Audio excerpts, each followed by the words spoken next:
روزانہ ایسے اسلامی واقعات سننے کے لیے ہمارے چینل کو سبسکرائب ضرور کریں۔ ایک بادشاہ نے رات کو ایک عجیب و غریب خواب دیکھا کہ ایک عورت بادشاہ سے کہہ رہی تھی کہ آج آؤں یا کل آؤں۔ بادشاہ ڈر گیا اور اس کی آنکھیں کھل گئیں۔ دوسرے دن دوبارہ بادشاہ کو وہی خواب آیا تو بادشاہ نے اپنی بیٹی مہر النساء سے خواب کی تعبیر پوچھی۔ شہزادی مہر النساء خوابوں کی تعبیر کا علم رکھتی تھیں۔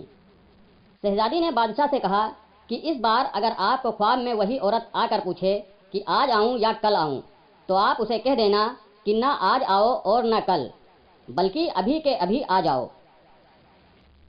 بادشاہ نے اپنی بیٹی کی بات پر عمل کیا اور سو گیا۔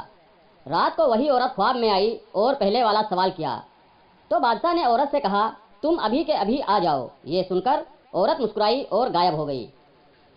صبح بادشاہ جیسے ہی نیند سے بیدار ہوا تو ایک درباری نے بادشاہ کو اطلاع دی کہ پڑوسی ملک کے بادشاہ نے ہمارے ملک پر حملہ کر دیا ہے۔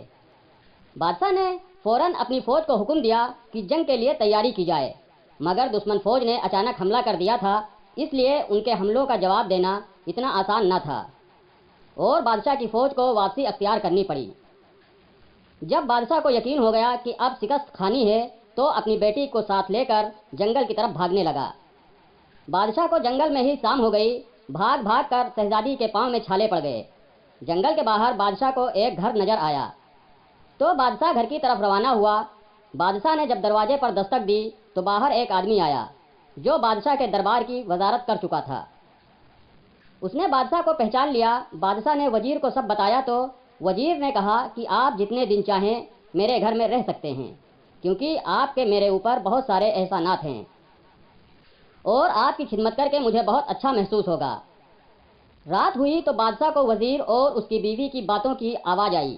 وہ وزیر اپنی بیوی سے کہہ رہا تھا کہ یہ مصیبت اب پتہ نہیں کتنے دن ہمارے گھر رہے گی۔ اب یہ بادشاہ نہیں بلکہ فقیر بن چکا ہے۔ بادشاہ نے وزیر کی باتیں سنی تو اسے بہت افسوس ہوا اور صبح ہوتے ہی شہزادی کو ساتھ لے کر وزیر کے گھر سے نکل گیا۔ وزیر نے روکنا چاہا تو بادشاہ نے کہا کہ میں آپ کی مہمان نوازی سے کافی متاثر ہو چکا ہوں، اب زیادہ آپ کو تکلیف نہیں دینا چاہتا۔ بادشاہ آگے بڑھا تو سرحد کے پار ایک چھوٹی سی ریاست میں داخل ہوا۔ اس ریاست کے نواب نے بادشاہ کو دیکھا تو بہت خوش ہوا۔ وہ نواب بادشاہ کا پرانا دوست تھا۔ جب اسے حقیقت کا پتہ چلا تو اسے بہت دکھ ہوا۔ نواب بادشاہ کو اپنے گھر لے آیا اور پہلے ہی رات نواب کی بیوی مر گئی۔ نواب ایک عامل کو اپنے گھر لے آیا تو عامل نے اپنے عمل سے نواب کو بتایا کہ جو مہمان آپ کے گھر ٹھہرے ہیں یہ آپ کے لیے منحوس ہیں۔ بادشاہ نے جب یہ سنا تو چپکے سے نواب کے گھر سے بھی روانہ ہو گئے۔ بادشاہ کو اپنے محل کی اس وقت بہت یاد آ رہی تھی۔ آگے جا کر بادشاہ کی نظر ایک محل پر پڑی۔ بادشاہ کو یہ جگہ کچھ جانی پہچانی سی لگی۔ اچانک بادشاہ کو یاد آیا کہ یہ تو میرے داماد کا گھر ہے جہاں بادشاہ نے اپنی بڑی بیٹی کی شادی کی تھی۔ جب بیٹی نے اپنے باپ اور بہن کو اس حالت میں دیکھا تو وہ بہت روئی اور ان کو اندر لے گئی۔ تھکا ہارا بادشاہ جب سونے لگا تو اس کی نظر چھت پر لگے ایک سونے کے فانوس پر پڑی۔ جب اس نے غور سے دیکھا تو فانوس کو ایک دیمک نما کیڑا کھا رہا تھا۔ بادشاہ جلدی سے اٹھ کر بیٹھ گیا کہ کہیں فانوس میرے اوپر ہی نہ آ جائے۔ دیواروں پر غور کیا تو ادھر بھی کیڑے تھے جو کمرے میں موجود ہر چیز کو دیمک کی طرح چاٹ رہے تھے۔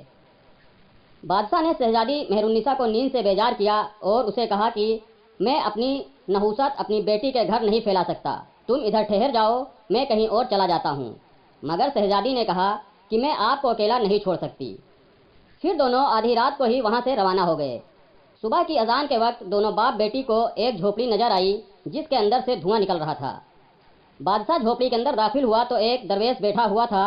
بادشاہ نے درویش کو سلام کیا تو درویش نے کہا تم نے خواب میں عورت کو آج ہی بلا کر اچھا کیا، اگر کل بلاتے تو مشکل میں پھنس جاتے۔ بادشاہ درویش کی بات سن کر حیران ہوا۔ پھر درویش نے کہا کہ تم نے خواب میں جو عورت دیکھی تھی وہ اصل گردش تھی جو برا وقت لے کر پہنچی تھی کہ آج آؤں یا کل۔ شہزادی مہر النساء جانتی تھی کہ بڑھاپے میں اگر آپ پر کوئی آزمائش آتی تو آپ برداشت نہ کر پاتے، اس لیے آپ کی بیٹی نے آپ کو مشورہ دیا کہ اسے ابھی آنے کو کہو، مگر اب تمہارے لیے اچھی خبر یہ ہے کہ برا وقت اب ختم ہونے والا ہے۔ آپ کے وزیر نے فوج کو دوبارہ اکٹھا کیا اور دشمن فوج پر حملہ کر دیا، جس کی وجہ سے دشمن فوجیں پیچھے ہٹنے پر مجبور ہو گئیں۔ وزیر آپ کی واپسی کا انتظار کر رہا ہے۔ بادشاہ یہ سن کر اور خدا کا شکر ادا کیا